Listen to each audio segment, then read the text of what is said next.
Hello, welcome to Mart's Garage and this week's video. In this week's video I show a couple of jobs that I did on the 32 Sedan, and I did these jobs before I went to race at Prescott.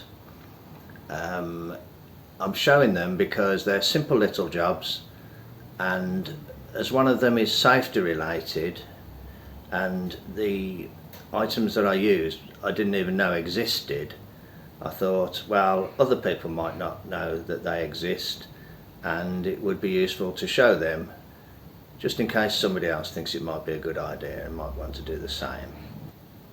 Before we get into this week's video, I would just like to say thank you very much indeed to those that have contributed to my daughter's charity run. She's running the London Marathon for charity.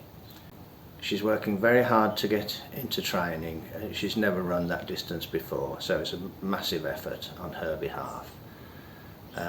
If you're wondering what I'm on about, I did cover it in last week's video, so thank you very much for those who have watched that and contributed. If you are interested in what I'm talking about and haven't seen that, I'll include a link to last week's video where Katie does a short presentation explaining what it's all about.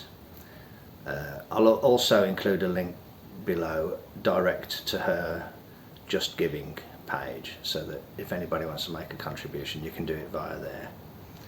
So thanks to those that have given, and just in case there's one or two more that might like to give, I would appreciate it very much. Thank you very much. I'd also like to say a very quick thank you to an anonymous person that left a gift at my house, some books and some components that might come in useful. I don't know who you are, but thank you very much indeed. The books are really nice, and the other things might come in useful. Thank you very much. So let's get on with this week's video then. I'll see you in a bit. Hello. I'm trying out a new camera. This is a video with a new camera, and what I want to do is fit a transmitter unit that will transmit a signal to some lights, and the lights will go on the back of the car.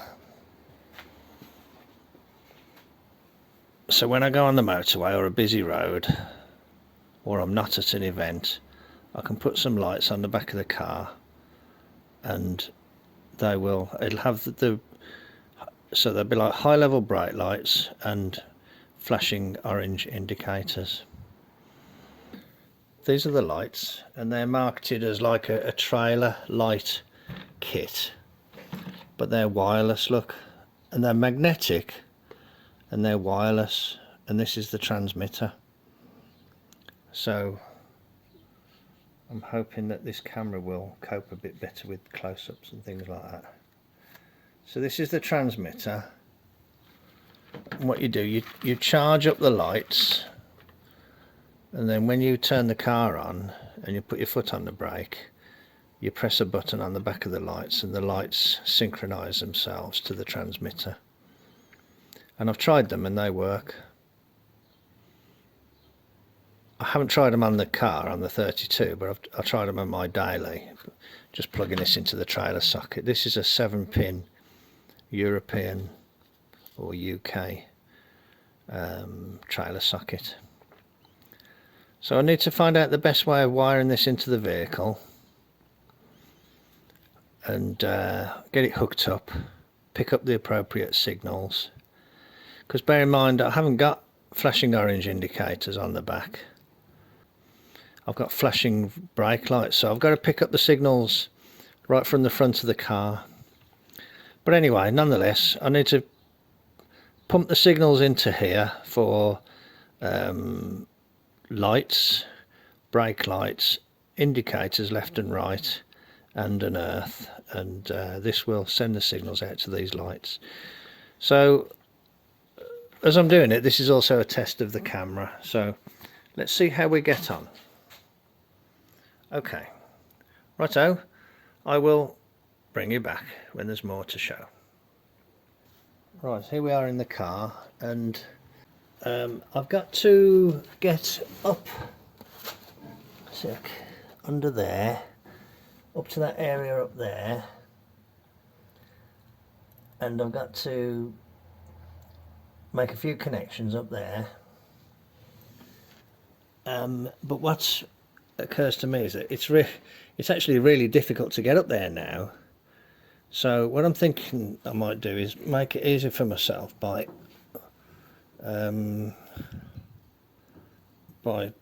setting the steering wheel like that and taking it off, and I'm going to take the dashboard out so I've got good access under the dashboard there. Maybe I'll just try it without the dash. See, to take the dashboard out, you got to undo the column mount, which is a pain. It'd be good if the dashboard was independent of the column mount. Well, the dashboard isn't independent of the column mount, so okay, I'm waffling. I'll have a think about how best to go about it. What I've done, I've taken the wires off that feed the front lights and the feed from the brake light switch, because these will be a flashing indicator, and that will be a brake. So those are the two of the signals I need. And what I've done, see there where I've parted the insulation for a short distance there. Can you see it there? And what I've done, I've crimped on a terminal onto that bare piece there and the bare piece there, and I'm about to crimp one onto there, but I think I'm going to have to use two hands to do it, but you get the idea. So I'll just put the crimp terminal on there and crimp it on. I've got some new crimping pliers. I'm trying these ones. They've got like a ratchet built into them. They're pretty good, to be honest. So I'll get that on there, and then I've got three of my feeds, and I need one for the lights. Now I've got a spare feed up there for the lights, so I can hook into that. I've mounted the flasher unit up on a little bracket there. I've just made a little bracket for the flasher unit. Okay, I've had a go at wiring up the unit. I've tapped into all those wires there. I've got a white wire going up to earth there. I've got a brown and a black twisted together up there, and going up and over and connected to one of those feeds from the lights, from the light switch there. So I'm not being very clear, but and then what I've got there is a trailer socket, and then that transmitter unit plugged in. Now the reason I've done it like that is because I might want to take that transmitter out and use it on another vehicle. Okay, let's put a couple of things out of the way. Let's see if I can remember how to make it work. Oh yeah, and to work on the wiring, it was just easier if I took the steering wheel off. Here are the lights. So from what I remember, you turn the ignition on,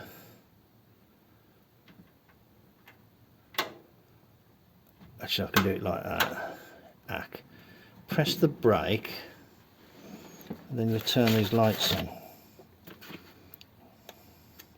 until it flashes. There, 3. And then you, hang on, it's a bit light now. You turn this one on. 1, 2, 3. Oh, that hasn't done, has it? Yeah, it has. 1, 2, 3 there. Okay. So now, I didn't realise this, and it doesn't mention it, but written in there is an R. So this is the right hand one. Written here is a L by my thumb, and there's the flashing LEDs there show you that it's hooked up. So there's the lights. These will be a bit bright actually, they'll probably zoom. So let's put the indicators on. There's left hand indicator, See it on there, look. There's right hand indicator. It's pretty good, isn't it? Brake light, ready? Look at that. So you can imagine if these are on the back of the car, they're going to look pretty bright, aren't they? And lights. There, lights as well. You know, because these lights on this car are so small and low, this will be handy to just put these on the back of the car if I'm going out on busy roads or on a long journey to an event or something, and when I get to the event I can just take them off.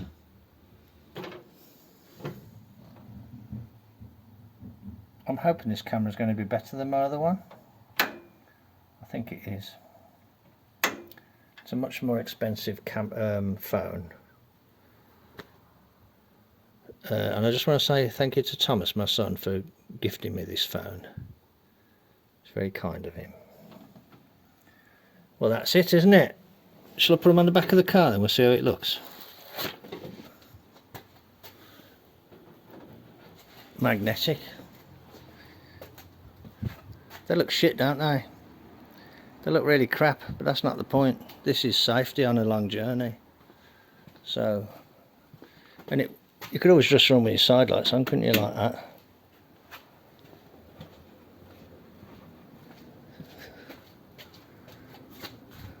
There's side lights on the original lights and the new lights. And then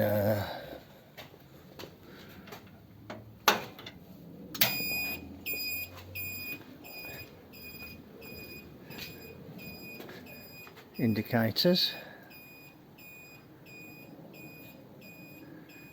Amazingly, there's no lag, is there, between the one and the other? It just sends a signal and lights it up instantly. That's great, isn't it? It's clever, that is, isn't it? So, I'm really impressed by that, to be honest.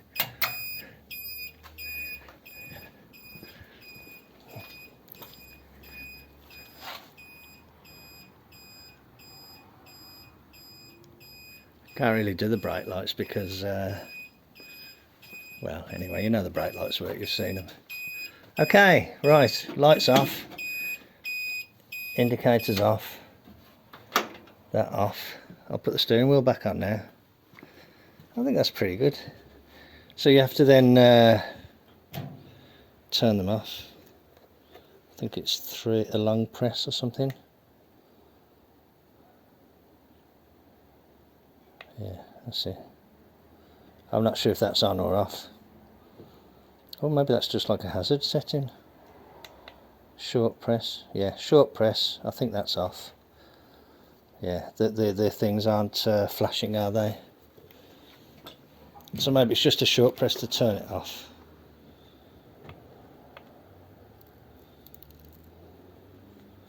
And then you do a... Oh, I think you have to sit with your foot on the brake. Oh, I wonder if you do actually.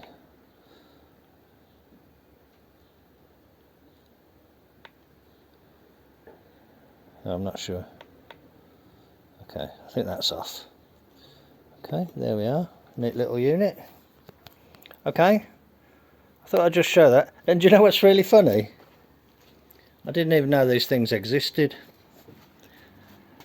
I thought to myself, do you know, I could do something like a trailer board. I wonder if you can get like magnetic trailer lights.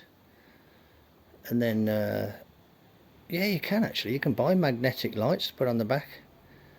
And then I was thinking, how am I going to wire them in, you know, plug them in, plug them out. And then I was thinking, do you know, what would be really useful if they were wireless?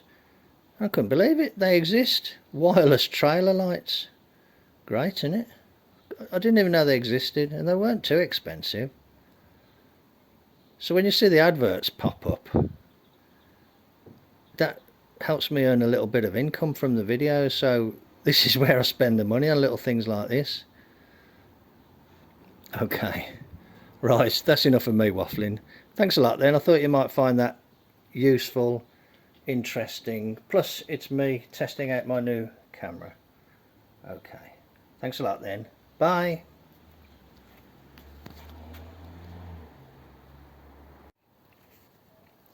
Here's a little addendum to my lights video. When I was messing about with these lights, when I did the video, I had never used them before, and I'd only sort of turned them on once. But I found that you only need a quick press to turn them on, and they're already synced to the transmitter. And what I've done, I've just settled on having them down there like that, where they don't look too ridiculous. But they are quite a lot more noticeable for other vehicles than they were. Let's just see if we can do a demo. So just put the lights on.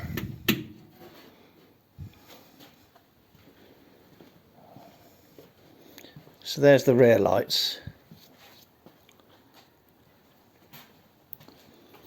So this should just come on now.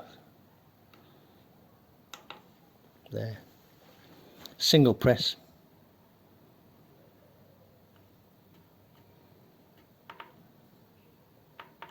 There. So there's the extra. There's the extra lights.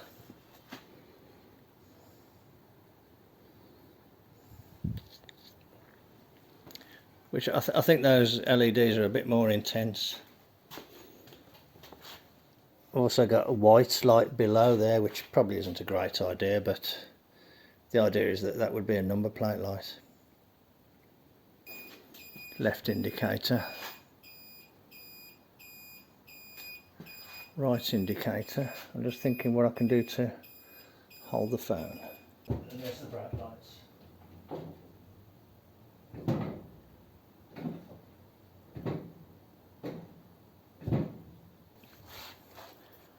So, a pretty worthwhile little addition.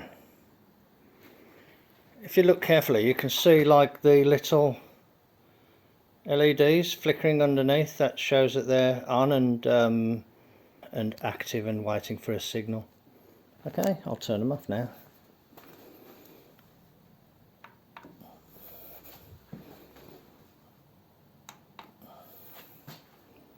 And now you can see the LEDs have stopped. So I'm very pleased with them, to be honest. I think they go a long way to helping with the safety. Plus they're easily removable. You know, when you get to a event, you can just take them off, so it doesn't look silly. Okay, righto. Once again, thank you very much for joining me in the garage. Take care. I'll catch you on the next one. Bye. Hello, look, here's my 32 Sedan. I am going racing this weekend. It's an event organised by the VHRA, the Vintage Hot Rod Association. It's called GOW, G-O-W, and it's run at the Bugatti Owners Club at Prescott.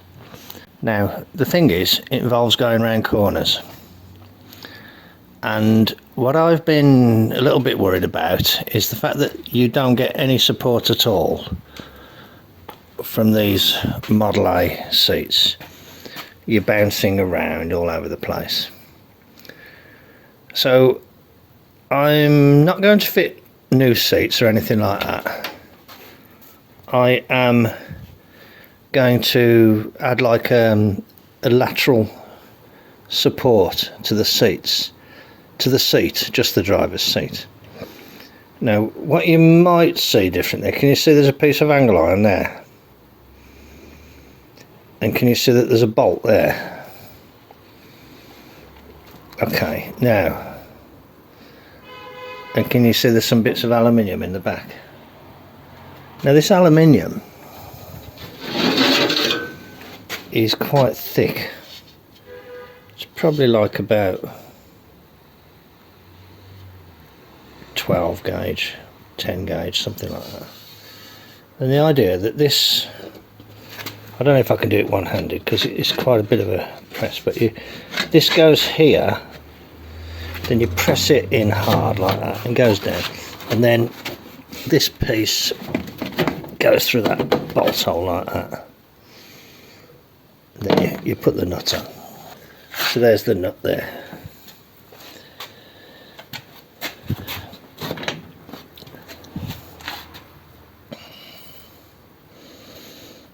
It does make it a little bit awkward to get in and out.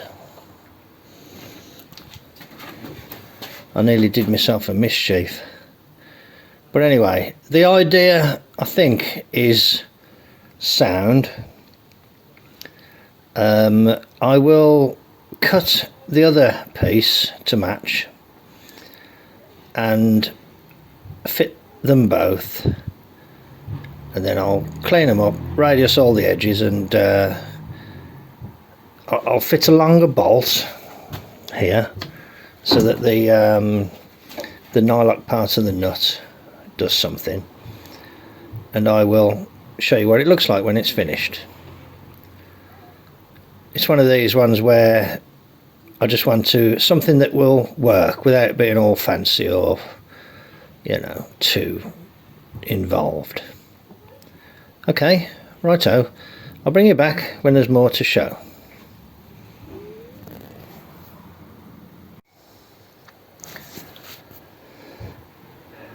Hello, right, I have cut my 2 pieces of plate.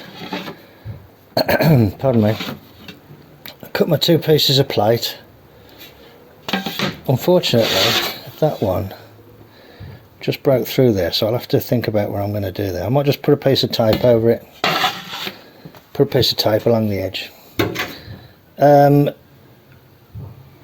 want to find a slightly longer bolt for there and for the other side, and I'll radius the corners on the angle line, and I need to put the angle line on the other side.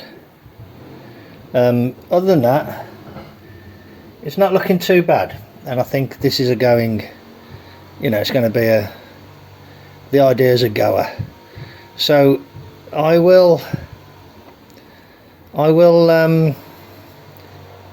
need to stop doing this now because I've got something else I need to go and do. So I'll leave this like this, and I'll come back out tomorrow and carry on. Okay, thank you very much for joining me in the garage then. I'll see you tomorrow. Bye.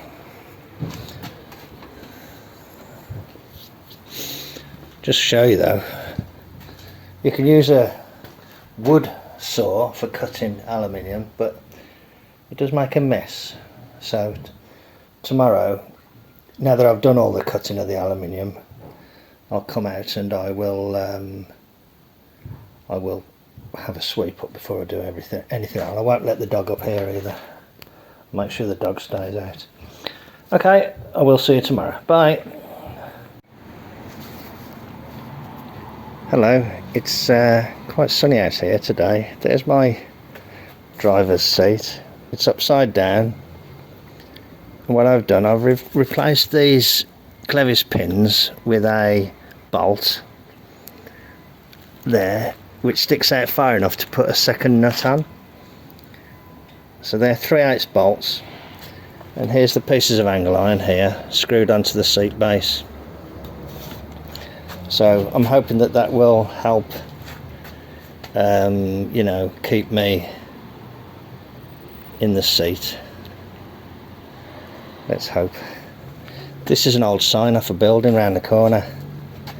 It used to be like they used to use it for the scouts, but when they closed it down, they threw the sign out. So I grabbed the sign, and it's a nice piece of aluminium, about an eighth thick.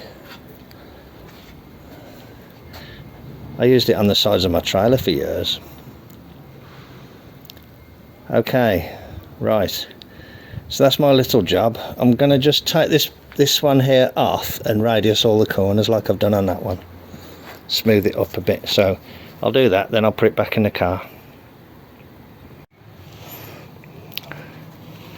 Hello. There's the finished seat in position.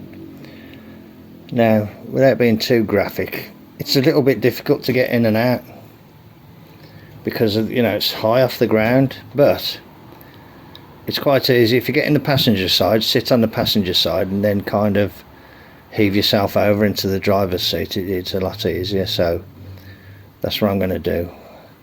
But this is just a temporary fix to enable me to go racing. I'm quite pleased with that. Works alright, doesn't it? And I've done all the bolts up down there, and I've done them up nice and tight, so the seat's pretty solid now. Okay. I suppose I ought to just put the camera on the tripod and show you me trying to get in and out. Oh dear.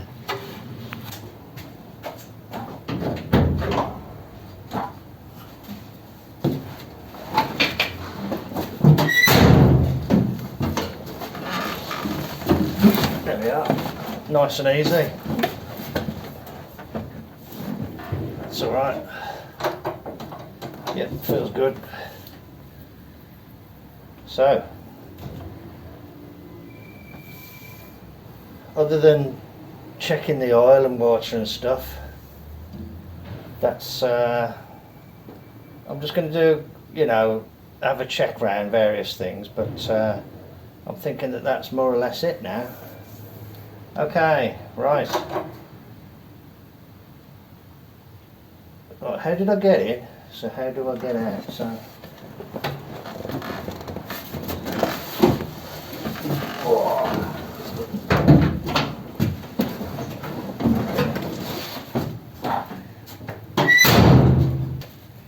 you can get in from this side, but it's just a bit awkward kind of getting in. No, it's not nice at all.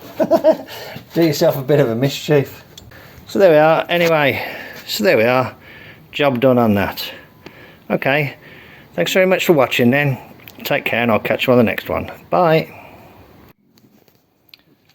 Just as an addendum to my video on the seat sides, I have found it quite possible and to just flip this. Better if you use two hands because it's tight. Just flip that over there like that, then you can get in and out nice and easy. And then you can just bring it back. You have to kind of ease it in and then give it a good push. Use two hands and get it in there, and it works really well. And when I raced at Prescott, these were great.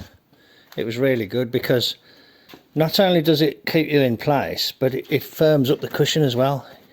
It steadies the cushion, because they were all over the place. Good little mod, that. Pleased with that. Okay, so I just thought I'd show you that they are a little bit more practical than I initially thought. Thanks very much for joining me in the garage then. I'll catch you on the next one. Bye. So there we are, a couple of quick little jobs. One that improves safety, which can't be a bad thing, and one that, well, it again improves safety because it was much easier to drive with those additions to the seat. Nice and simple, can be taken off easily. There's plenty more to come. As you can see, or might be able to see, I'm sitting on old Rusty.